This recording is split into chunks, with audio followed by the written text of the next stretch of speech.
Alongside our latest countdowns for source cues and scores, we're wrapping up our musical foray with an investigation into soundtracks. Musical arrangements that aren't created for a film, but instead selected. These are our picks for the top 10 soundtracks of all time.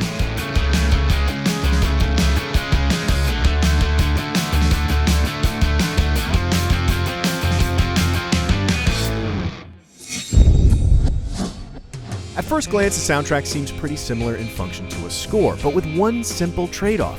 You give away total from-scratch control for an opportunity to pick cues from a near-infinite library of every song ever composed by every musical genius ever. Ultimately, we hope to show you through this list that it isn't quite so simple, but before we get to that, let's spend one slot dedicated to those soundtracks that really do serve as simple score substitutions. We think Heat's sharp synth work easily passes unnoticed as a score, as does Danny Boyle's incredible use of Godspeed You Black Emperor for 28 Days Later, although we really wish he could have used their entire album like he wanted to. But the real master of the Ninja soundtrack is Stanley Kubrick, whose modern classical arrangements were all actually non-original compositions in The Shining, Eyes Wide Shut,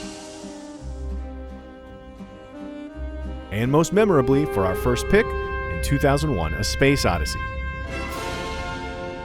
Stanley Kubrick's soundtrack sounds like a score because, well, it was always supposed to be one. Alex North of A Streetcar Named Desire fame was originally slated to compose the music for the film, but when confronted with the rough cut of the picture, already temp scored with some of Kubrick's favorite classical picks, it became clear that nothing else would stack up. With The Blue Danube, A Waltz for the Dance of Docking Spacecraft, and Georgi Ligeti with his dissonant choir for The Monolith, with the Guyane Ballet Suite as all too tidy orchestration of Life in Zero Gravity, and who can forget the Strauss?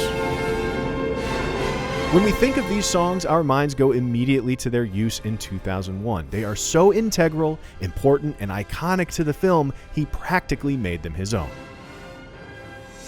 Soundtracks like Kubrick's can be treated as almost scores because 1, they sound like they might just be, and 2, they're unrecognizable to most of us in the audience outside of their context in the film. One of the biggest advantages of the soundtrack as assembly of pre-existing songs is that a lot of those songs we've probably heard before. And if we haven't heard them, we've heard something that sounds like them. And they tend to bear all the signs and signifiers of belonging to a certain type of music for which we already have a lot of pre-existing associations. The music opens up a box within us to already assembled bundles of meaning. As a simplistic example, you only have to hear a song like this for about half a second before your mind goes to only one place. In that vein, one of the cooler ways soundtracks can make use of our associations is by triggering our collective personal nostalgia circuits with a body of music that likely resembles the songs which were important to us at a younger age. Stand By Me's soundtrack takes us back to listening to our parents' music on the radio as kids, especially if we're over 40. When the night has come. Where Fast Times at Ridgemont High was all about taking us back to high school. Grosse Pointe Blank is an active radio reminiscence of the 80s, where Reservoir Dogs is a look back at the super sounds of the 70s. However, our favorite nostalgia kick easily belongs to The Big Chill. Lawrence Kasdan's tale of old friends reunited by a funeral, reminiscing about times past and what happened to the fervor of their youth, is so perfectly soundtracked it practically invented this category. This string of Motown hits harkened back to the best of decades past, the collection benefiting from the eternal memorability that only hindsight can provide. Combining Heard It Through the Grapevine,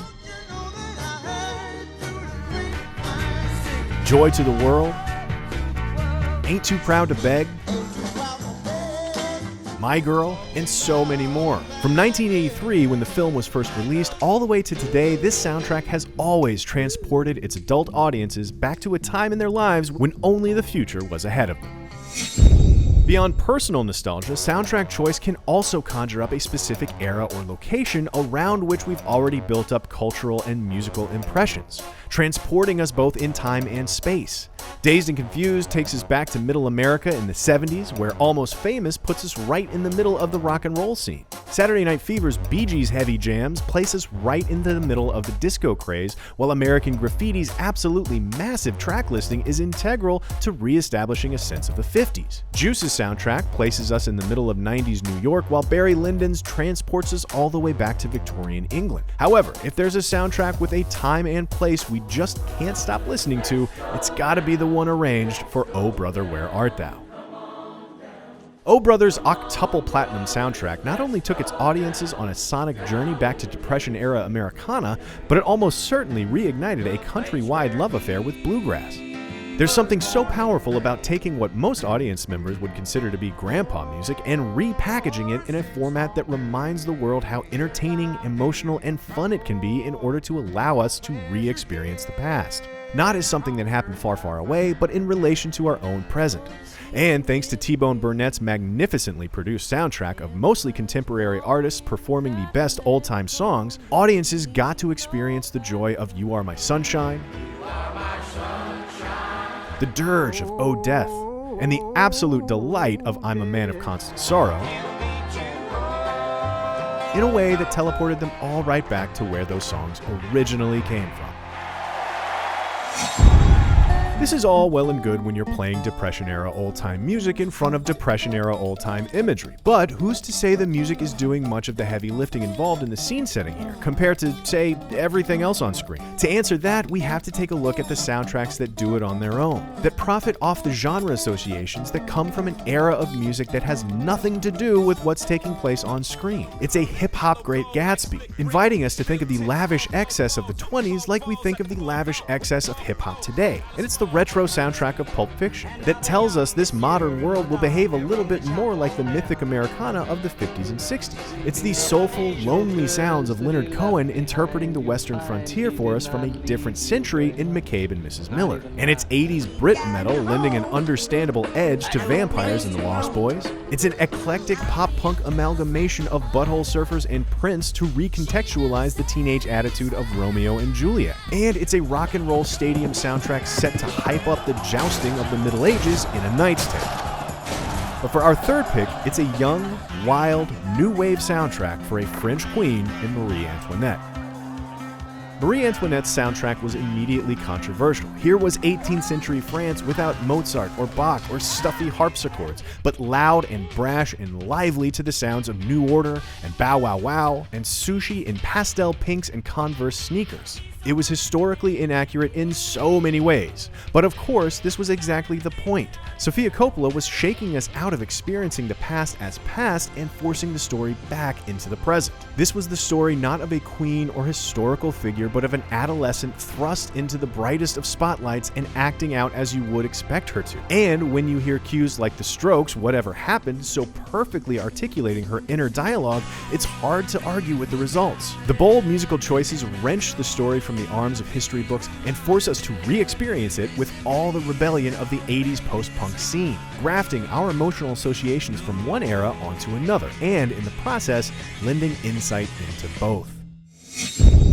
We associate music with more than just times and places. We lump it in with archetypes of people as well. A soundtrack can be chosen to weave a tapestry of associations around a main character too. This can be explicit, as in the soundtracks of Guardians of the Galaxy,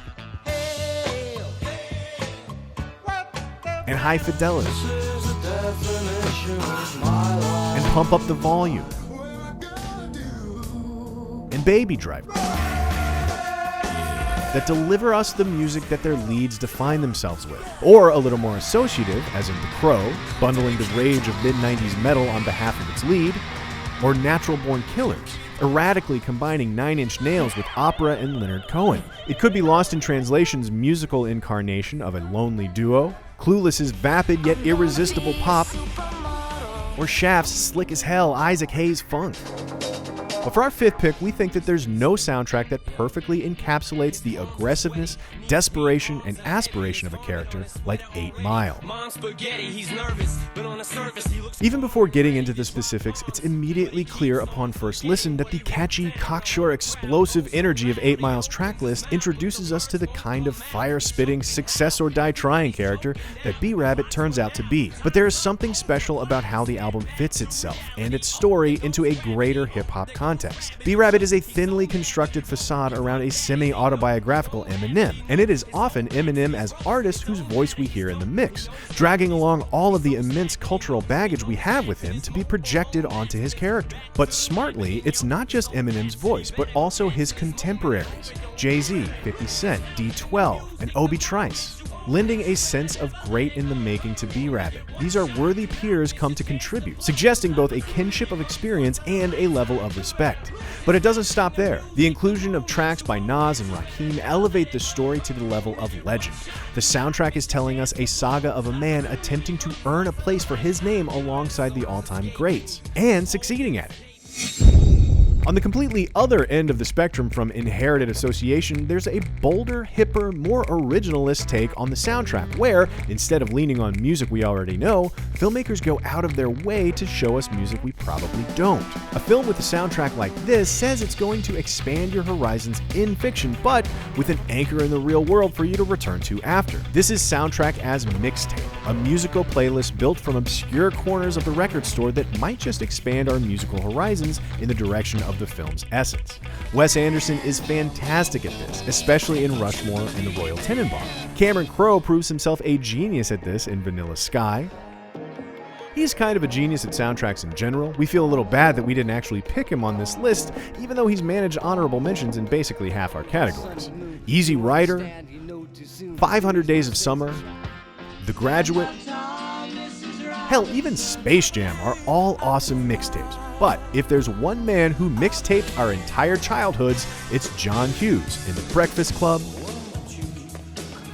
in 16 Candles, but never better than his soundtrack opus, our number 5 pick, Pretty in Pink.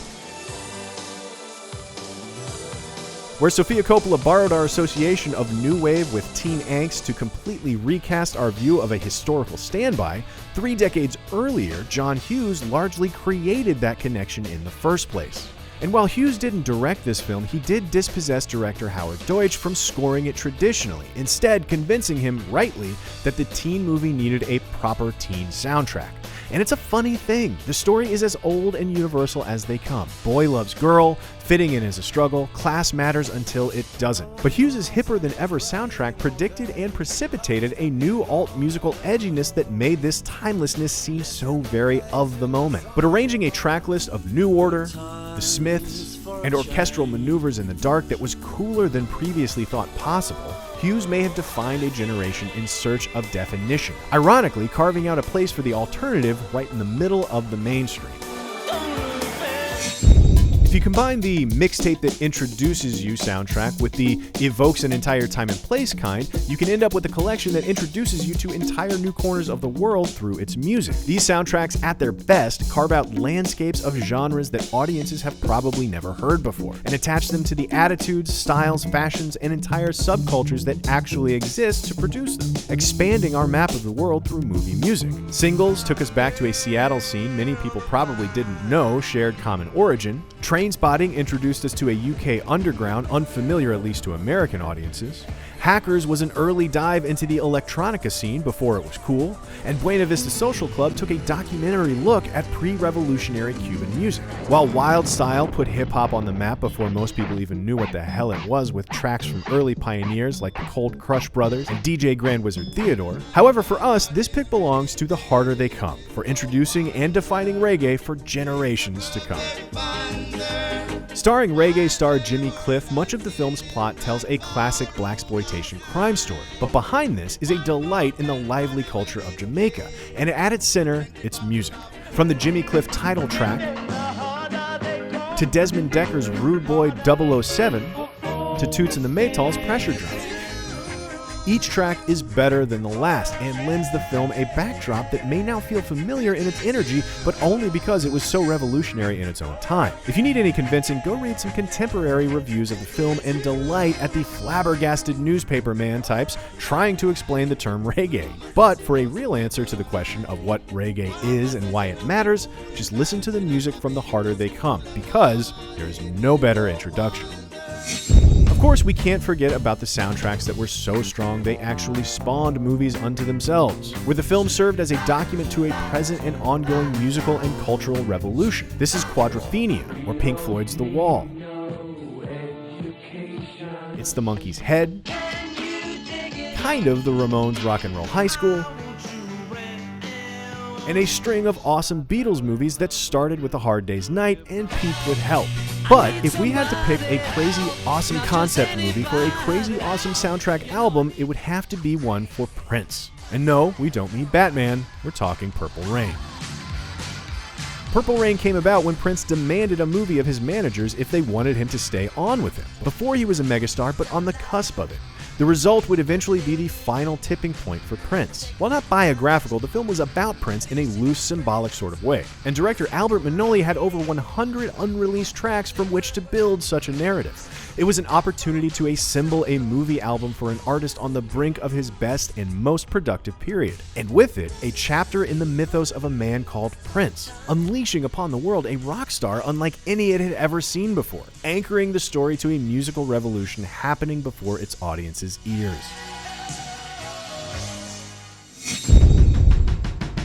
Closing in at number 2, we're looking at soundtracks that are inherited from their stories, where the movie is about the making of the music, the creation and evolution of a band, with that band's music functioning as a sonic story to ride sidecar to the biographical tale, a fictional narrative with music as its historical document, like Amadeus, arcing itself across the dual careers of a master and a journeyman on screen and in the speakers, or in the lyrical battles of Straight Outta Compton's evolving West Coast scene.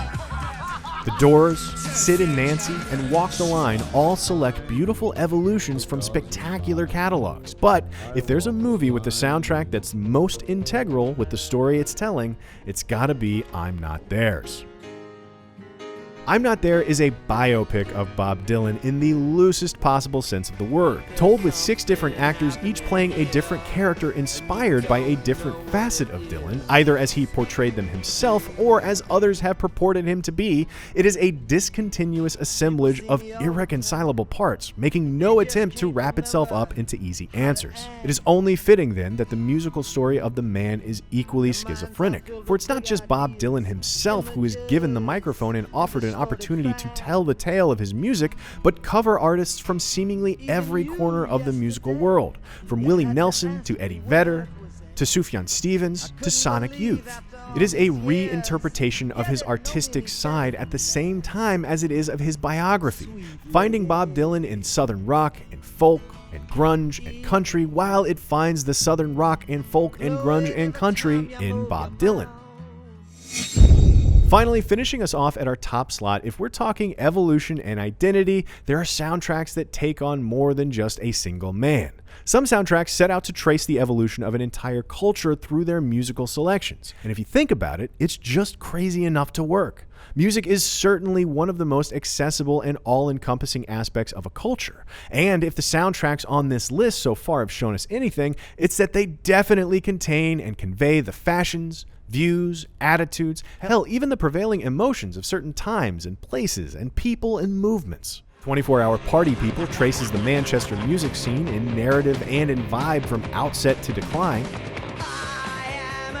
And oh god, we just have to pick Goodfellas so badly here for using music to follow the evolution of gangsterdom in a string of ever better music cues. But we want to think bigger here. We want to ask, can a soundtrack define an entire country? It seems like Zack Snyder tried with Watchmen, but we don't think he managed to best the titan that is our top pick, the soundtrack for Forrest Gump.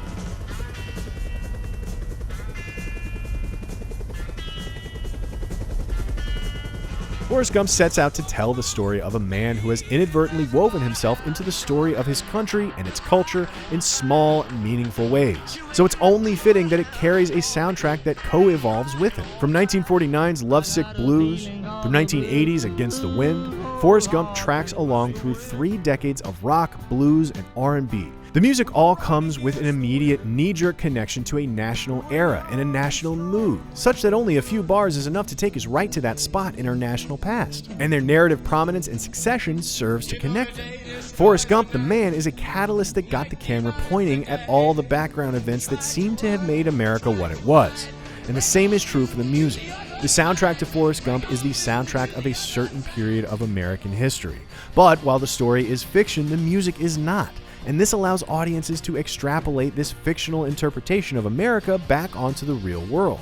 Its music choices serving as connective tissue between the fantasy space of fiction and the real world of our culture, which is why we think it's one of the best soundtracks of all time.